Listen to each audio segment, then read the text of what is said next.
Periodo de la conquista.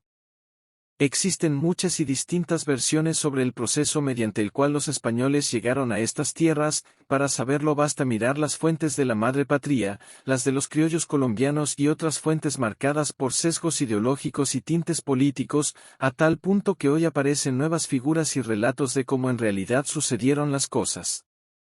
Lo que sí se puede demostrar es que alguien se tomó el trabajo de buscarnos y descubrirnos, ya fuese con mentiras a los reyes de España o aliado con la divina providencia.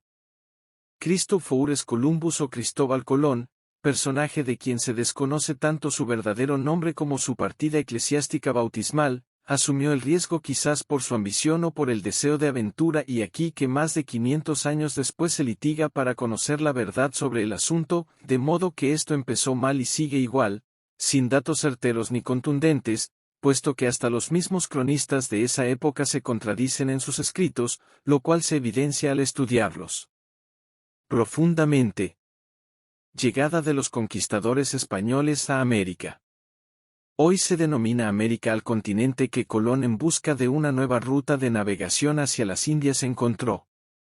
Era tanta la desinformación o la poca información que él tenía sobre la cartografía del momento, según algunos historiadores, que al confundir varios datos y formas de medición utilizados en esos tiempos generó incertidumbre en su tripulación. De allí nacen diferentes relatos imposibles de confirmar en su totalidad, puesto que muchos pueden ser fruto del delirio, la locura o la ficción. Lo que sí es real es que un 12 de octubre de 1492 los europeos pisaron nuevas tierras en una isla, probablemente del Caribe, de la que hoy en día no se tiene conocimiento exacto y sobre la cual la discusión sigue abierta.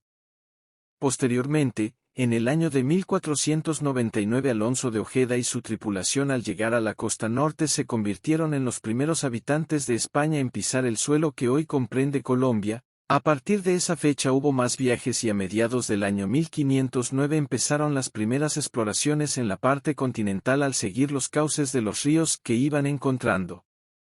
Ojeda y sus acompañantes fundaron en 1510 a San Sebastián de Urabá, región Urabá-Darién, el primer asentamiento extranjero. La construcción de este débil fortín duró unos 8 meses, puesto que los indios de la región lo atacaron e incendiaron, motivo por la cual fue abandonado prontamente y trasladado al lado opuesto, el occidental, al Golfo de Urabá. Luego de apoderarse del pueblo indígena, fundaron Santa María la Antigua del Darién, el cual les proporcionó la estabilidad necesaria para poder despachar desde allí las expediciones para la conquista del interior de esas nuevas tierras.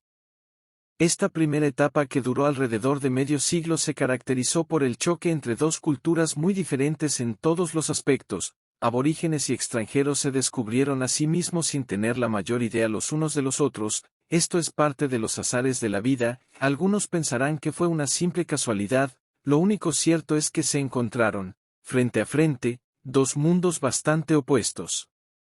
Los indígenas solo tomaban de la naturaleza lo necesario, consideraban a los astros del universo como sus dioses y la manera de trabajar respondía a costumbres y rituales ancestrales de respeto a la madre tierra. Por su parte, los españoles traían más de 800 años de guerras, ambición de riquezas, y su concepto de trabajo era apropiarse y poseer todo lo que se les atravesara por el camino. También trajeron sus creencias monoteístas que impusieron por las buenas o por las malas, y el que no las aceptara perecía en manos de los nuevos amos de la verdad.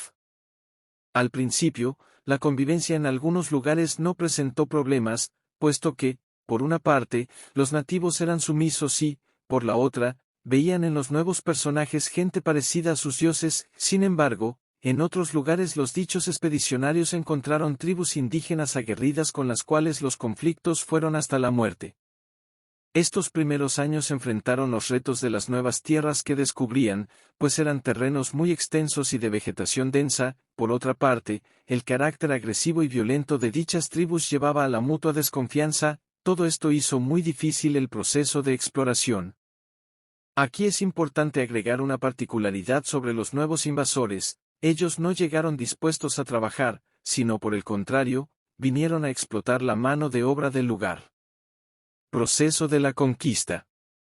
Una vez familiarizados con la dinámica de los invasores europeos, mayoritariamente españoles, es el momento de conocer lo que encontraron a su paso a medida que se fueron internando en las nuevas tierras encontradas. Los extranjeros hallaron bellos paisajes y grandes maravillas como la flora y la fauna, no obstante, lo más apetecido y también disfrutado era el oro.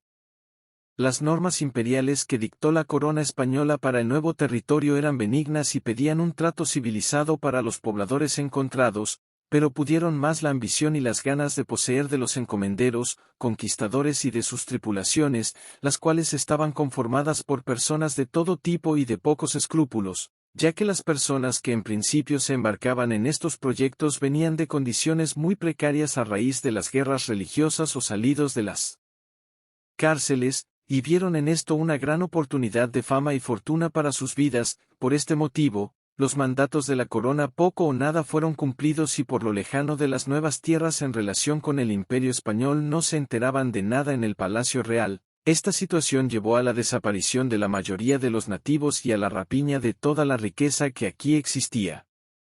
Durante la conquista, con el ánimo de imponer una nueva cultura y una nueva religión, se fundaron los primeros poblados. Cuando la mano de obra se vio diezmada recurrieron a los esclavos africanos, personas ajenas a toda culpa, pero condenados por la ambición de un imperio distante. Estos africanos fueron engrosando los primeros cordones de miseria que hoy en día abundan en nuestra patria, no por voluntad propia, sino por usurpación y despojo de su dignidad humana.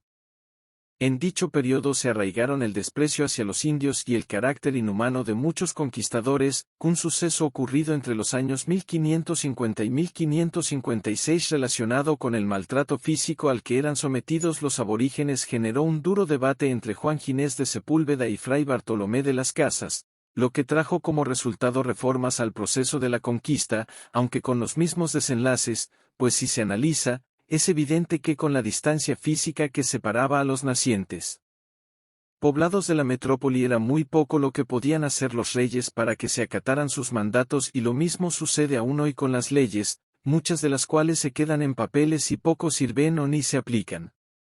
Antes de concluir este relato es necesario dejar en claro, por una parte, que estos acontecimientos del pasado no se pueden comparar con los actuales, donde los derechos y la terminología han cambiado tanto las condiciones como los estándares del comportamiento humano y, por otra parte, al hacer referencia a los negros africanos, se hace aquí con el mayor respeto sin ánimo de agredir, por apego a los conceptos de dicha época, sin desvalorizar a esos seres maravillosos que son nuestros hermanos afrodescendientes.